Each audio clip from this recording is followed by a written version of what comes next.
Right, so, The Way of Kings by Brandon Sanderson. This is a book that I've been joking for a long time I should probably just go out and just review because I bring it up enough. And that's because this is an incredibly long book with a lot of positives and a lot of negatives, I would say, that tend to be, though, kind of ignored. Rightfully so, in my opinion, but we'll get to that. First off, the first thing I note about this book is that it tends to have the same basic plot structure as a kind of, I can't pronounce the word, but it's a kind of Chinese epic in which you put your main character, at the lowest part of society and have them steadily move their way up to the society, eventually becoming something of a divine figure. And that's very much the same kind of plot structure we see throughout the entirety of the Stormlight Archive, but especially within the first Way of Kings book. It's got our main character who starts off as a slave, and we see him kind of move up through the ranks of the social hierarchy, if for no other reason than him and his group of people start kind of acting like they're above the other bridgemen. And that's a lot of what social status is. Pretending you have social status until everyone else agrees with you. And I feel this works well with how Brandon Sanderson goes about writing a lot of his books. I recall reading and seeing an interview with him at some point. I cannot remember where it is for the life of me, but I know Brandon Sanderson likes to think of certain moments he wants to hit within his series, and then he tends to write his books based on those certain moments. And you can really feel that if you've reread these books, but specifically this first one, you can really feel there's a lot of, that is just a really great moment, or that's a very soul-crushing moment within the book here. So what we get is that sometimes it can kind of feel a little plot-focused, or a little bit like it's just sort of heading that way because of the plot. Not to say that the characters act out of character, I would say, but there is a sense of, well, we're just moving along to that point. And you can kind of feel that in certain ways. But at the same time, the moments that Sanderson is able to create with these things, with this, is just, they're so freaking good that you're going to ignore pretty much anything else that comes about from a kind of messier structure or anything else with the structure of the book. And part of the reason that works so well is that you really do get to have a feeling for the characters in this story. The first thing I gotta say about the characters is all the names are great, and this extends into the world building too, but they're very memorable names that give you a sense of who the characters are. The main character in The Way of Kings is a slave by the name of Kaladin. Now, given that is one letter away from the word paladin, I think you have a pretty good understanding of how that guy tends to act. But it's also an incredibly memorable name, as well as being one that can be easily shortened into a nice nickname, Cal. Similarly, who you'd call antagonist of this story is a guy by the name of Sadius. And just by the name Sadius, what does that invoke to you? Because to me, when I hear that name, I think of a snake. I think of a snake in the grass, I think a poison blade, I think something deceitful. And that is very much who the guy is. So it's a very memorable name, and the names do a good job of giving you a very good feeling for the characters. Sometimes in a lot of fantasy stories, you can run into the problem that you can't really remember who's who. Like, I remember that character, but what was their name? Can be an issue with some fantasy series. You're not going to have that problem with The Way of Kings. Every character is very distinct, even within the relatively eclectic group of Bridge 4. The standout character for a lot of people in Kaladin's main group was a character by the name of Rock, who, I don't think that's his actual name. I think it's Unalakiakilakiai and Lunamore or something like that. It's really hard to pronounce. But he just goes by Rock, and he's like that kind of out there, very boisterous, slap on the back, kind of bartendery character, or I guess you would say he's the cook. Though my favorite of that crew is Sigzil, who is more or less the nerdy outsider. But even with the other main protagonists in this book, and if you're not aware, there are basically three protagonists, Kaladin, Dalinar, and Shallan. All of their stories are compelling enough that even when you're not with Kaladin, which is, again, the main focus of the story, you're not really feeling bad about it. I would say the weakest part is Shallan's story, but that's not really bad. It's just that in comparison to Dalinar and Kaladin's story, there's a lot less going on.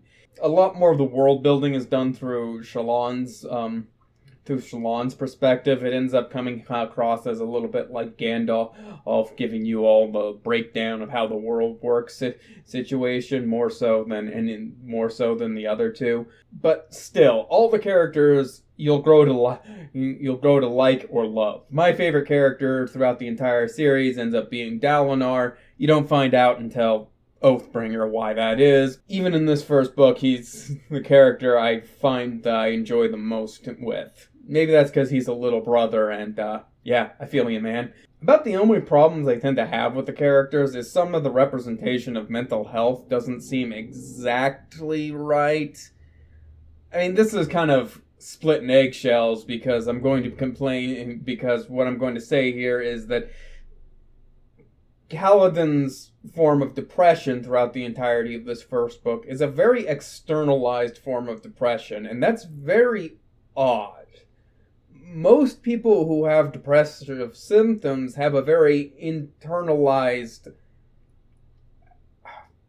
I don't want to say they're self-centered, but the number one most used word in a depressed person uses in like journals and such is me or I. It's a very inwardly focused disease, but Kaladin's depression seems to come from crappy things that are done to other people around him, which just seems sort of odd. Not to say that it's bad, or that some people won't get depressed, or to say that people don't get depressed in that sort of way, but it is a little bit atypical as far as depression goes. It's not necessarily... It's a good depiction of the feelings, from what I understand, but it misses that common aspect of it. I don't know.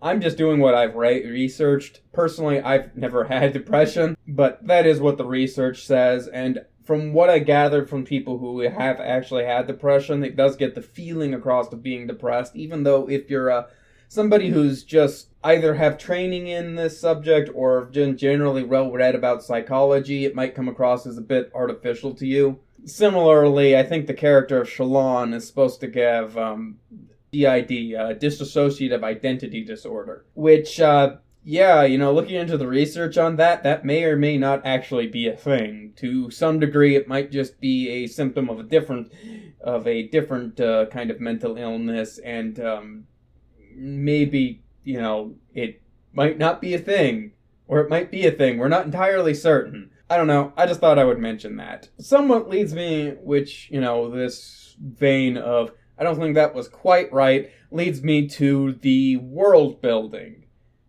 The best way I can say this is that the world is built very well, but the cultures aren't. Yeah, this is the biggest problem with The Way of Kings. A lot of the world building is great, and this is one of those worlds that, along with, I think, Morrowind is probably the other go-to example, feels really alien and authentically different from a lot of fantasy worlds that you'll typically come across. Every so often within this world, like every few days or so, there's something called a high storm, which is basically just imagine a hurricane goes from one side of the continent to the other, and, a lot of wind, a lot of destruction, a lot of, death. And there's always like an emphasis on how do people survive in these situations, what kind of life and plant life comes through with this. So, most things feel kind of rocky and wet. And that aspect is like very ingenious and I think very good, but at the same time, I think a lot of the cultural elements in this thing basically boil down to, I don't think Brandon Sanderson has the best understanding of human nature, and he tends to think that things are a little bit more, how do I put this? Cultural developments are random, but they're not arbitrary. But in The Way of Kings, a lot of the cultural elements feel very arbitrary. I made a short video in the past about this. The safe hand just doesn't make any sense. Apparently, and I'm doing this again from an old interview I saw from Sanderson, and he said that the safe hand was inspired by things like Chinese foot binding. And if you read some of the old Chinese texts on foot binding, they can get weird about it. But the thing is, the Chinese foot binding thing actually had a biological reason that it could exist. When you bind people's feet in such a way, it forces women to have to walk on the heel of their toes, and that makes the muscles in the back of their leg and the buttocks very taut. This leads to something called a lotus walk, and universally across any culture, men tend to look at women's face, their breasts, and their ass. And those tend to be the three areas that men tend to, well, I say women, it's true for gay men too. And those tend to be the three areas that every male always hits. So the foot binding actually did do a thing to make people attractive, which is why I can understand why Chinese foot binding became a thing. But the safe hand doesn't have anything like that. Nothing like that at all. There's nothing downstream of just covering your hand. So the entire idea of, oh, I found the idea of a hand really erotic. Did you? Like, it's just like, it feels very artificial. Specifically, I feel like the gender roles and such in this society feel like somebody who doesn't understand where actual gender roles comes from, trying to write a society in which gender roles are different from our own. Though, if I can point a weird kind of point of praise, I would say in this regard, I would say more things like the masculine and feminine food. That does make a degree of sense. When you actually test these sorts of things, women tend to have more of a sweet tooth than men, which is just to say that they tend to taste sugar tend to taste sugar better than men, whereas men tend to taste hot things. Well, actually, men tend to be worse at tasting everything than women. But the point where we fall behind the least is tasting things that are hot or bitter. So a lot of what we consider masculine food tends to fall into that role, whereas a lot of feminine food tends to fall towards the more sweet end of things, because women do taste sweet things a little bit more than men do, to a certain degree. That makes a degree of sense, and if there was more things like that, that would be perfectly fine. But a lot of the cultural elements like that just have that weird tendency of, you're making this seem arbitrary, but cultural elements are not arbitrary, they're random. And there's a difference between those two things. Having said all of that, I don't think the cultural elements really matter that much. Those who think they know everything are a great deal of annoyance to those of us who actually do, and I mostly just brought up these cultural elements to point out a simple thing, that you can be aware of the faults within a story and still think that it is overall a great story. I just see a lot of people, when they criticize things, going after, like, that any sort of nitpick that they can, any sort of kind of nitpick about any sort of the world building that they necessarily can. And don't get me wrong, it can be fun to bash something terrible, but at the same time, I feel like if something's a little bit more contentious, that if you're focusing on nitpicky things like the specifically gendered cultural elements in The Way of Kings kind of make no fucking sense, then you didn't like the book to begin with. This is just more or less of an excuse to talk about this, because this book is more about that, plot structure that I talked about at the beginning.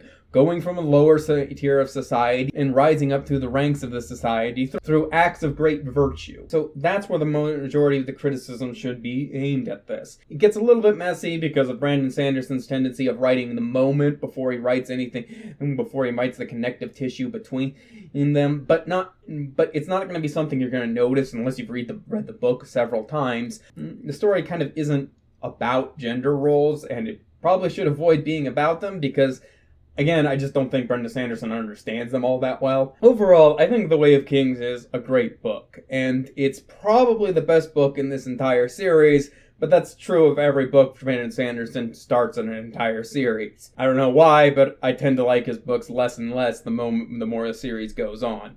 And if you haven't read it yet, I would totally recommend it, because it is an authentically alien world that does a really interesting plot structure that you don't see a lot, with some just really, really great moments that you're going to remember for a long time. your